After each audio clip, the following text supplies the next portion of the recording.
I have already discussed about the static characteristics, where we meant that by means of the static characteristics, we meant that the input output characteristics where the input is held almost constant or varying very slowly. So under this head we have different characteristics which we had already discussed, like linearity, hysteresis, dynamic range, and many others, and even the error analysis which we had discussed, they come into this category. Now the dynamic characteristics refer to the characteristics of the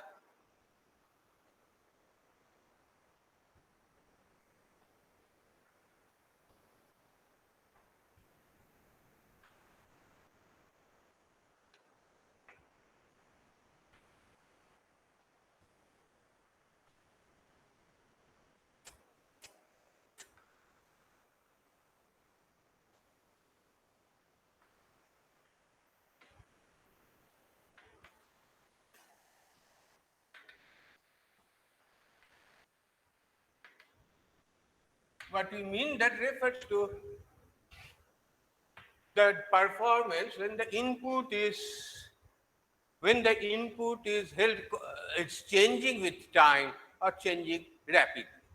Actually, if we look into it, that often if we your eye our eye cannot detect any event if it occurs, the change occurs in less than 1/10 of a second.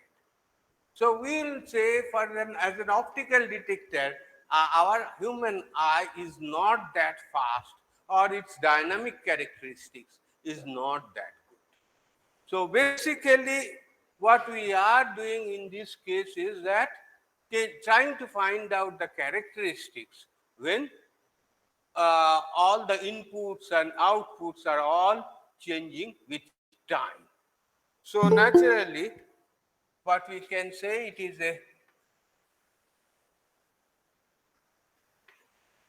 measurement system where xit is the input and x0t is the output, where both of them are is in the uh, are time varying, and the dynamics is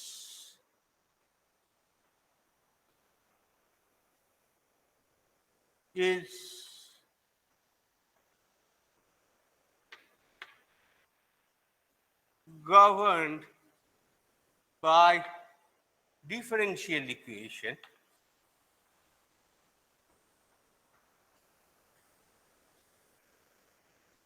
which means that this input output equation of this one, we can say, and obviously it is linear differential equation. So even if the equation is nonlinear differential equation, we try to linearize it and get a linearized differential. So what we do is that if we can write the dynamic equation is A0 d of x0 n dtn, obviously they are all functions of time, plus of a1 d x0 n minus 1 t ttn minus 1 plus of etc plus of an x0 is equal to b0 dxi mt ttm plus b1 t of xi m minus 1 dt m minus 1 plus etc. plus of bm xi. So this is a generalized dynamic equation, input-output characteristics, which assume that this is expressed into this form. Obviously, we linearize it, and by linearizing it, we get this linear differential. So for that one, from that one, we obtain the transfer function.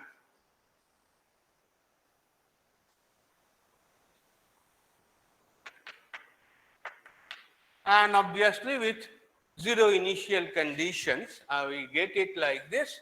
Then we call it GS is equal to X0S by XIS is equal to B0 S to the power M plus B1 S to the power M minus 1 plus Bm divided by a0 s to the power n plus a1 s to the power n minus 1 plus etc. plus of an. Obviously, we assume that m is less than or equal to n. That is, number of zeros is less than or equal to the number of poles. Okay. So for this one, we get a transfer function, which are all we know that one. But our question now is that how do you represent the instrument behavior and what is the order of the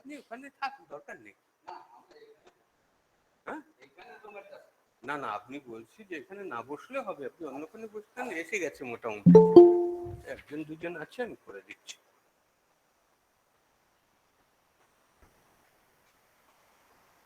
Okay, so for this one, we will find that the different instrumentation system may have, or the different units of an instrumentation system may have different order, and we may have a zeroth order system, instrumentation system, or a measurement system, first order or second order, or like this. So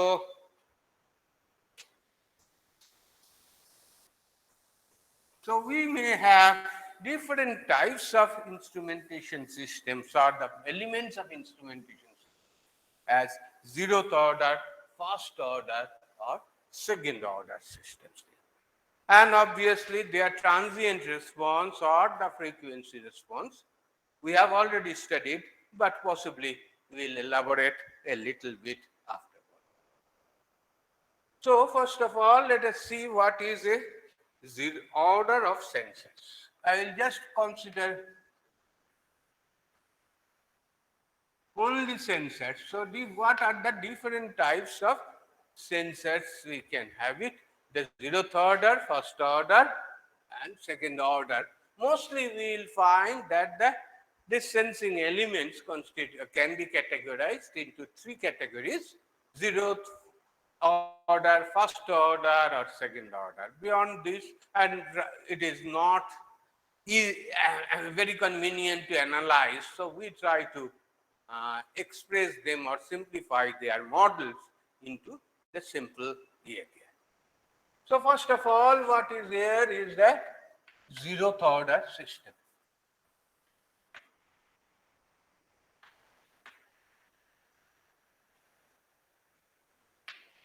So zeroth order, we know already if it is a no energy storing element.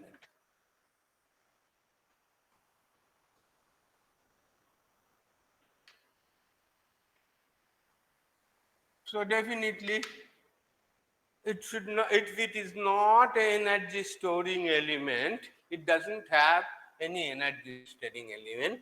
Simple example for this one is a potentiometer.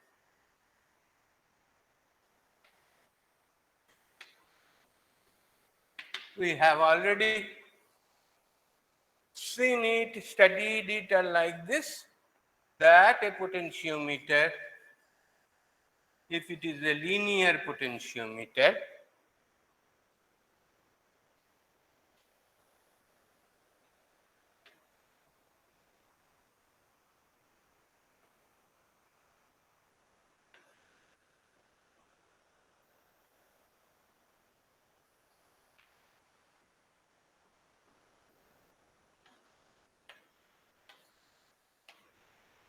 so if it is a linear potentiometer, xt is the total distance can be covered, and xit is the present distance. We know that E0 divided by E is equal to xit divided by xt.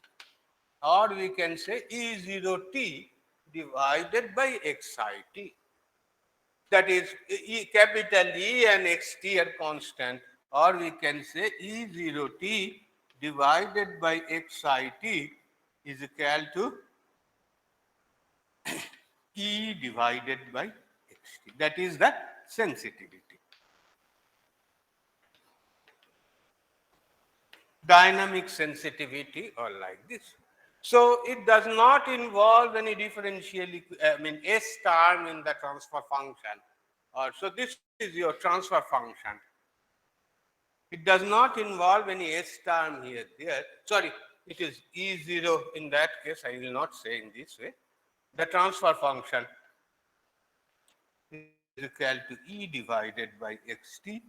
So this does not involve any S term or like this, and obviously its performance is linear and also instantaneous. So potentiometer is the best example of a zeroth order instrument or zeroth order sensor. Now let us go for a first order sensor. What we can give an example, we look for an example which nicely fits as a first order instrument, sensor or like this.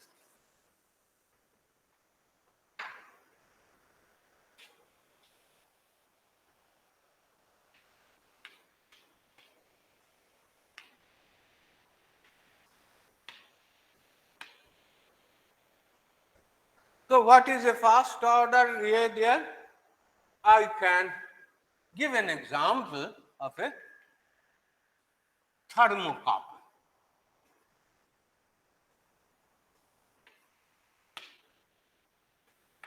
We know the thermocouple, basic principle of thermocouple, it gives you some output voltage if there is some temperature difference between the hot junction and a cold junction. So I draw it in a slightly different way, as we had shown it earlier. We'll explain it afterwards. Say suppose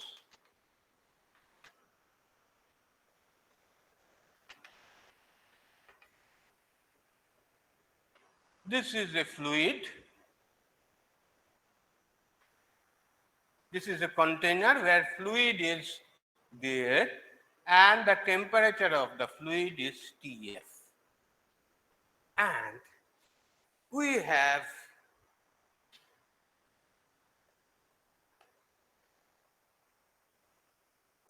a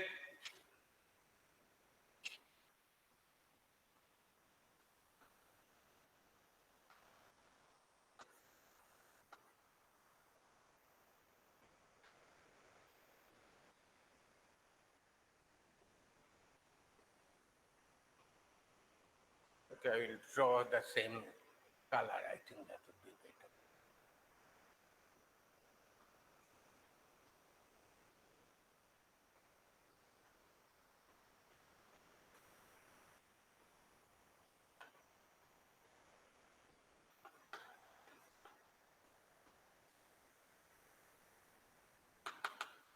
It's a hot junction. It's basically two metals, A and B. this end, they are connected together, mostly they are soldered or they are welded and to form a bit. And this is a bit there, and that is your hot junction. And the other two junctions, they are basically the cold junction. Actually, we need not, we will come to those things afterwards. That other 2 points are basically, they, if we connect it with a meter, they will form a cold junction, provided both of them have got are in the same temperature. Those cold junctions and etc. will come to this one afterwards whenever we discuss about the thermocouple. But for the simplicity, we can say we consider only the hot junction here. Two metals are there, A and B, and they are the other end is the ambient temperature.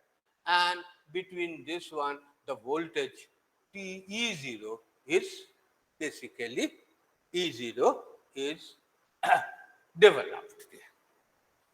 The E0 is developed. So what we can call it, so this is your E0 rather T, because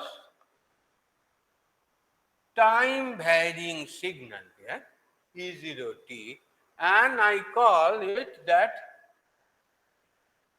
T of T, which is also a time varying signal, is it the hot junction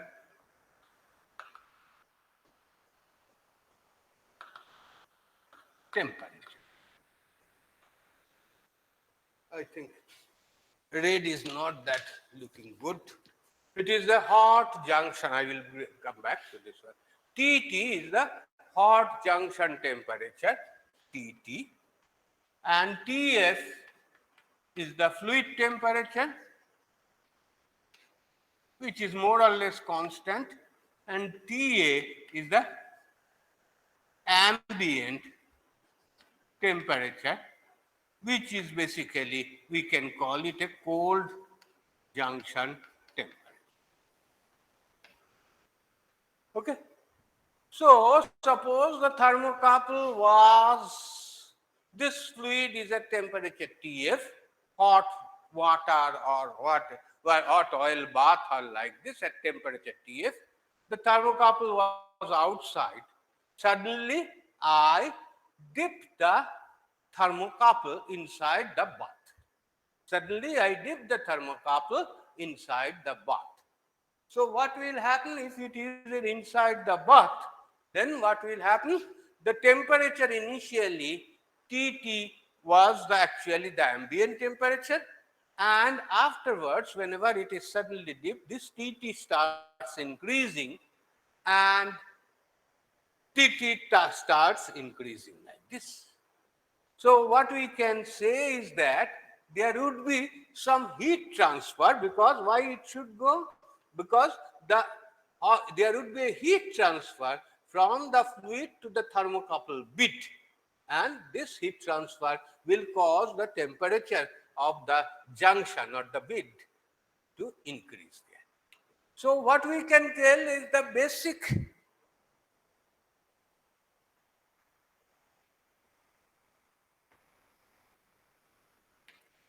heat transfer equation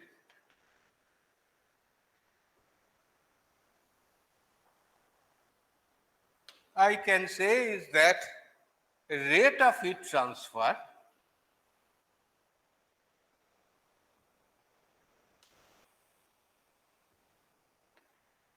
is equal to rate of change of heat content.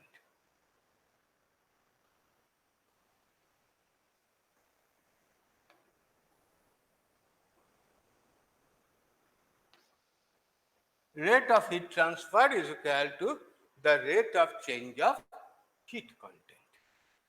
So, I can write it in this manner that what is the rate of heat transfer?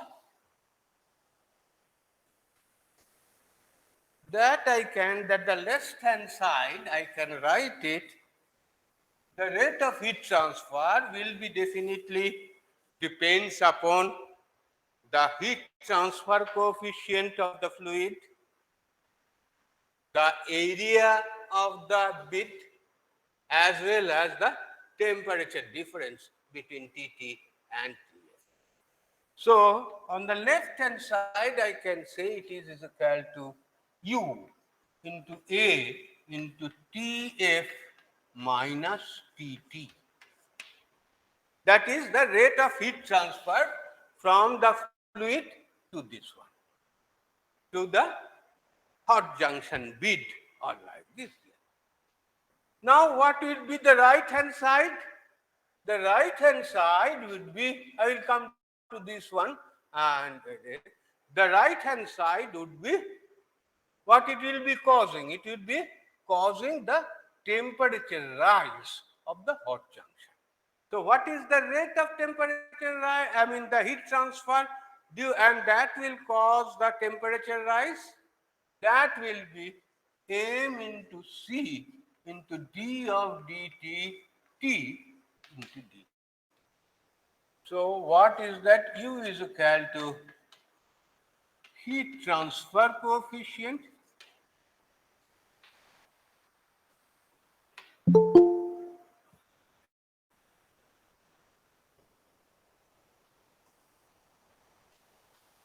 is equal to heat transfer coefficient.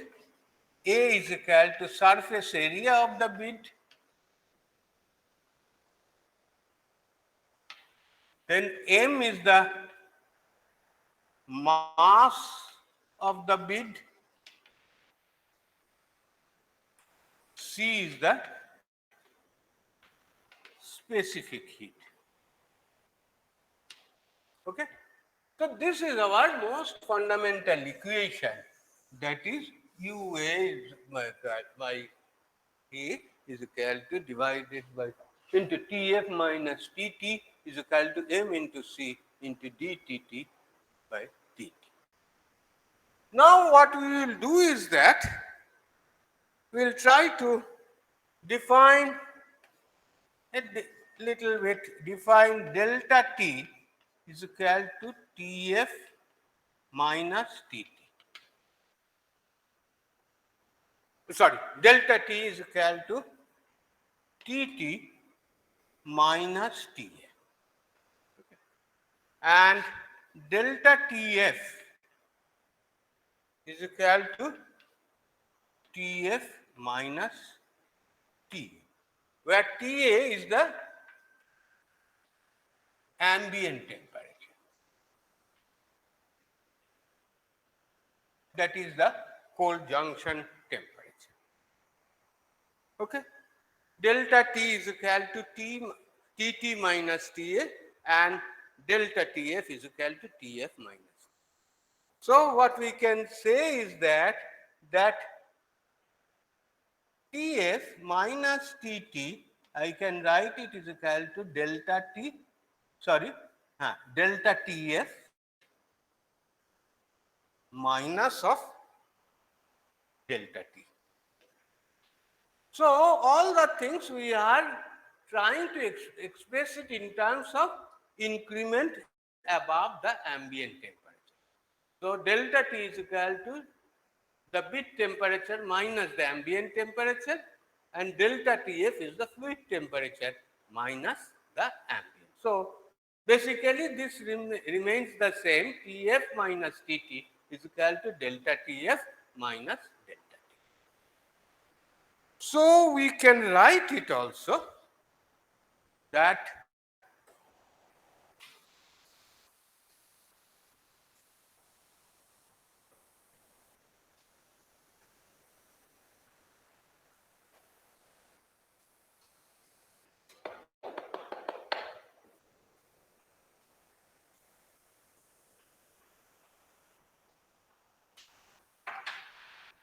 from this one I can say that UA into delta Tf minus delta T is equal to m into c into d of d dt of delta t. Can I write it? I can write it because we consider that T, the ambient temperature, is basically constant. So that's why instead of while you write it dT T dt, I just can write d dt of delta T, because delta T is nothing but Tt minus Ta. Tt is the temperature of the hot chamber. Is it correct? Do you agree with it, or do you have any objection? If it is not, then our task is simple. I can write it that mc into d dt of delta t plus of ua into delta t is equal to ua into delta ts. Okay? So what we can write it finally, that is equal to mc divided by u into a d dt of delta t plus of delta t is equal to delta Tf. Okay. So you can easily relate it with a first order differential equation, and this part I can give it, express it as is equal to tau. So tau is the time constant is equal to m into c divided by u into a. So the time constant reflects that how fast the thermocouple bit temperature changes, and that is the time constant of the thermocouple. It depends upon mass into the specific heat divided by U into A. So this is very important, that more is the mass, more will be your time constant. If we take some time, it will take some more time for getting A there. I mean, rising the temperature or like this there. And specific heat, if it is more, then also it would be sluggish. On the other hand, if the heat transfer coefficient is higher, the time constant reduces. The surface area higher, then the time constant reduces, because there would be faster heat transfer like this there. So what we can say is that finally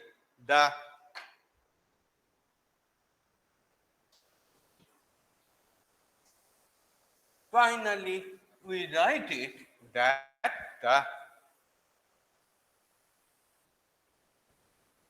first order transfer function system. So what we can write is that delta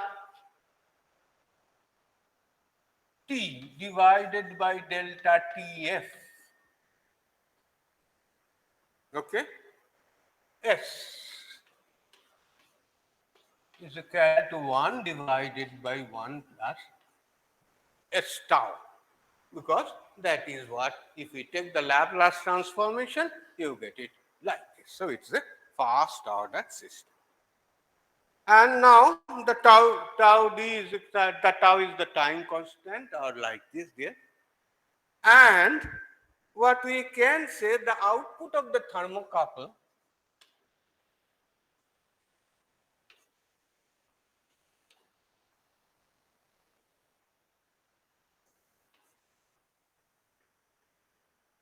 E0, I can say it is equal to some constant into Tf minus of ambient temperature T. As I told, that the cold junction is the ambient temperature, and hot junction, sorry, not it is Tf, it is Tt. Is the hot junction, is the temperature of the hot junction. So what we can say is equal to K into delta T, some constant into delta T, because Tt minus Ta is delta T. So based on this, I can have the output voltage E0s, that is the voltage measured, divided by the change in temperature of the fluid. We are basically change in measurement of the temperature, or this one change in temperature of the fluid. Delta Ts is equal to K divided by 1 plus S star. Is it clear?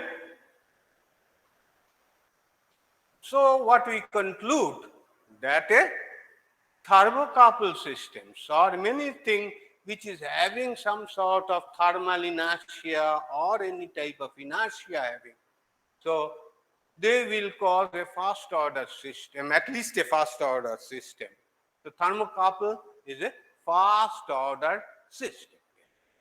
So if it is a first order system, we know the different types of first order system response, step input, step response, ramp response, impulse response, frequency response, all like this we will go on. Okay. But I would give you some importance of this one.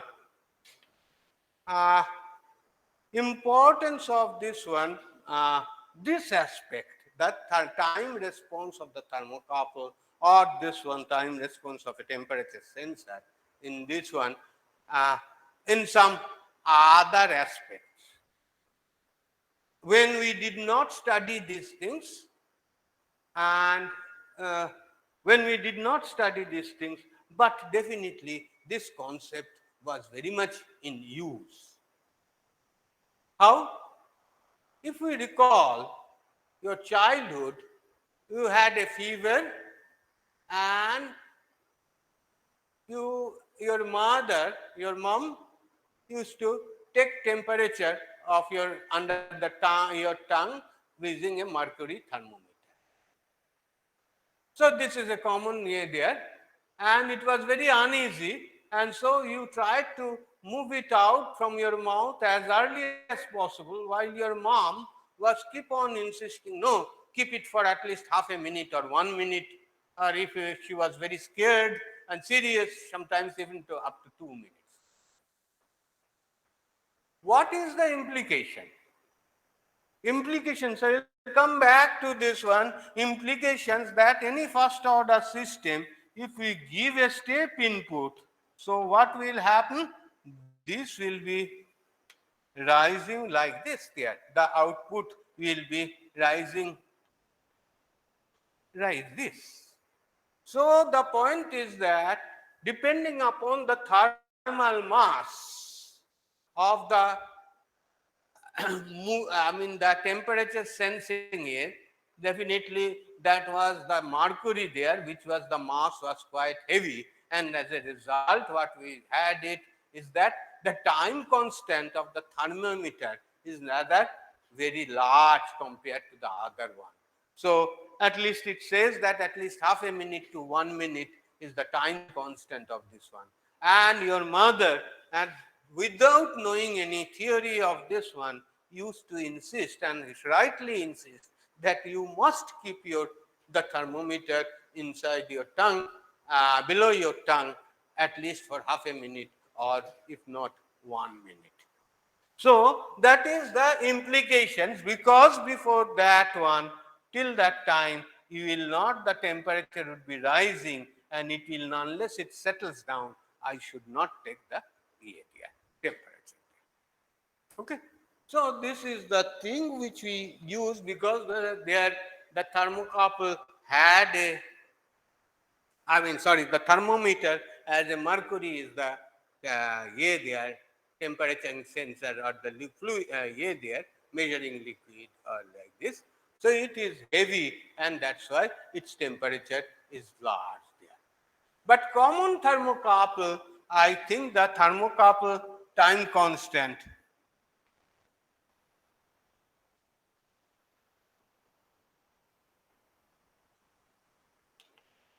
is approximately 1 second, or like this we can say is less than 1 second. I can put it around 1 second or some milliseconds we can have it there. Now I will put it one more thing also.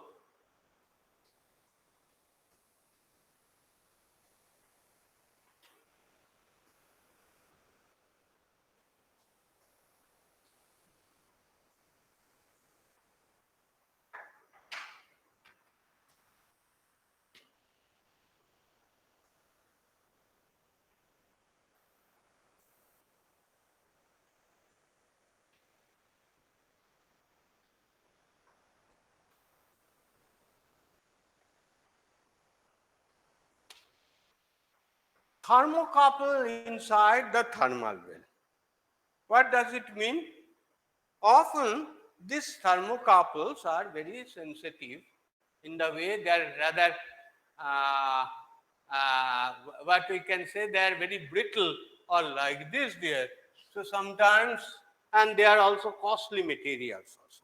Sometimes in no time you may find the wear will cut out, will get out or like this there. And basically in industrial situations, we try to always make the system robust. We try to make the system robust so that no physical damage or mechanical damage takes place on the thermocouple, because it is costly. I must protect it. But the point is that if I dip the thermocouple into the well or like this there may always a possibility. The bare thermocouple that we are calling is always a possibility that it may break or something damage will come. So to avoid that one, what we do is that we normally, what is available, the thermocouple is put inside a thermal well.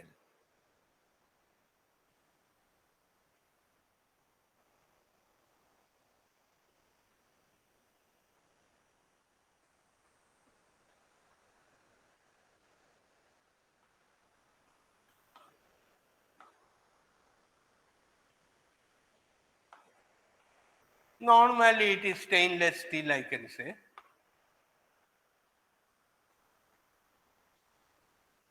And inside, the thermocouple is put and touching the well there, and the two wares have been taken out like this here. So it is closed and two wares are taken out.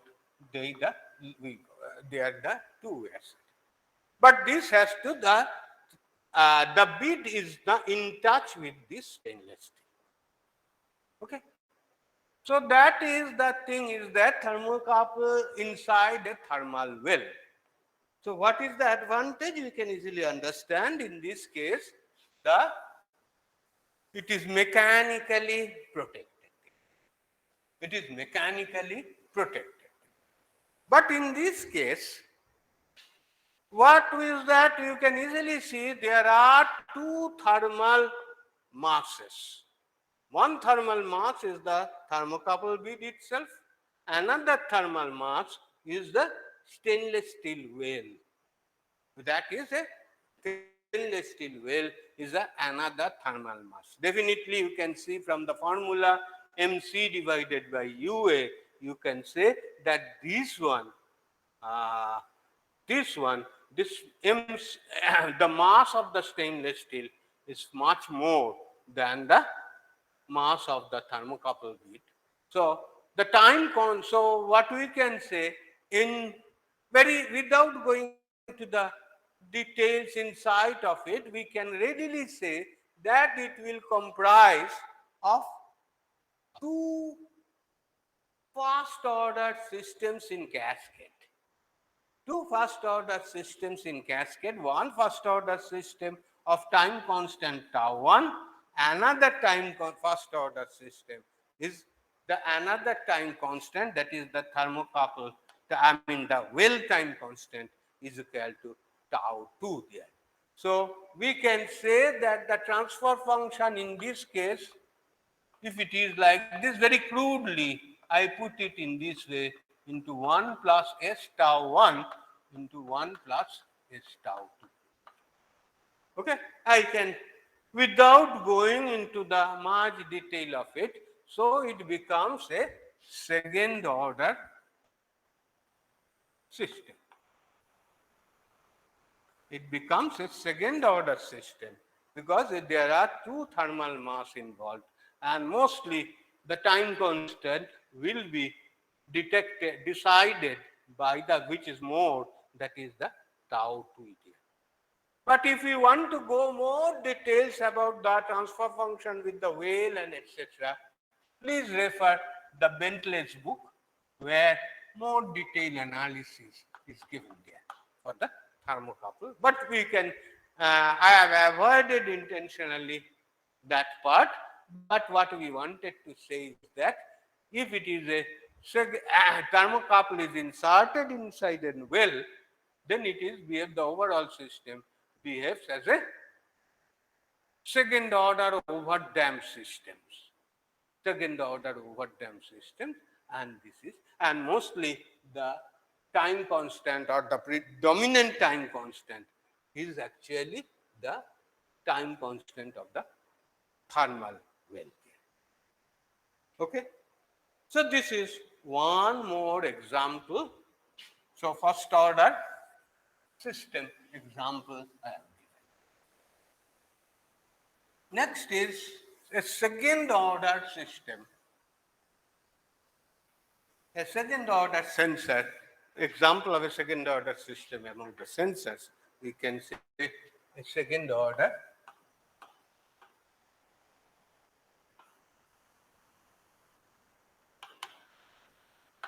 For this one, I will take the simple example of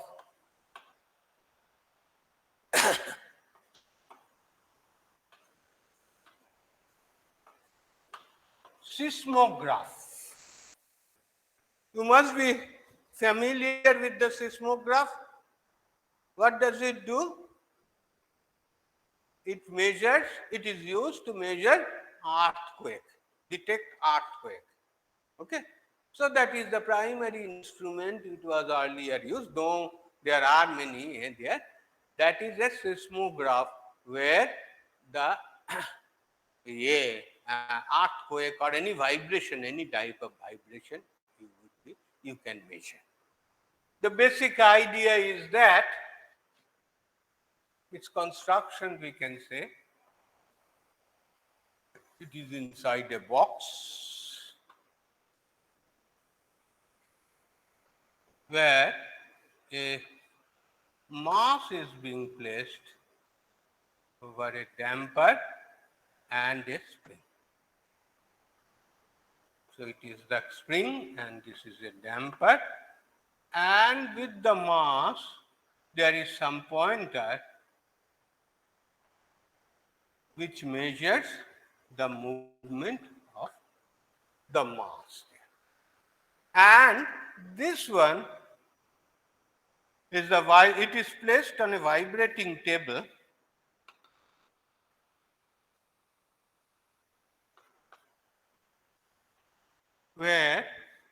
which is vibrating at with a displacement of xit. So basically, if it is a vibrating table or even on the earth surface or like this, what will happen? There is a mass which is suspended by the spring and the damper there, and as the table vibrates, the mass will also be vibrating, but this x0 and xi will be different. But this x0 is basically, this here is a pen or something, pen and paper arrangement, or by some measurement we make some sort of graph or like this here, which gives you the magnitude of earthquake, for how much duration we had it, and all the things. Huh? ওখানে চলে যাবো? Okay. So this is R 5 minute পরে. So this is like this. So what we can say is that what is the dynamic equation of this one. So what we can say is that the absolute displacement of the mass is the absolute force on the mass is that xi double dot minus x0 double dot, that is the absolute force on the mass, and due to this movement there, and that is basically countered by the spring and the dashpot. So here it is k of x0 plus of, obviously they are all time fraction of time, plus b of x0 dot there. So from this one we can say that x0, so what we can say is that, okay, taking the Laplace transformation m square xis is equal to m square x0s plus kx0 plus of bs into x0. So what we can say is the transfer function x0s divided by xis is equal to m square plus divided by m square plus bs plus of k. Okay. So what we can say is that this is a second order system, and the second order, it will follow a second order dynamics like this, and these values dynamics will be dependent upon the mass, spring and the damping coefficient. So in general, what you can say, basic sensing elements can be categorized into basic, primarily these three categories. So any sensing element, primarily you can categorize among this there three elements. One is a zeroth order instrument or sensing element, first order sensing element, and the second order sensing element.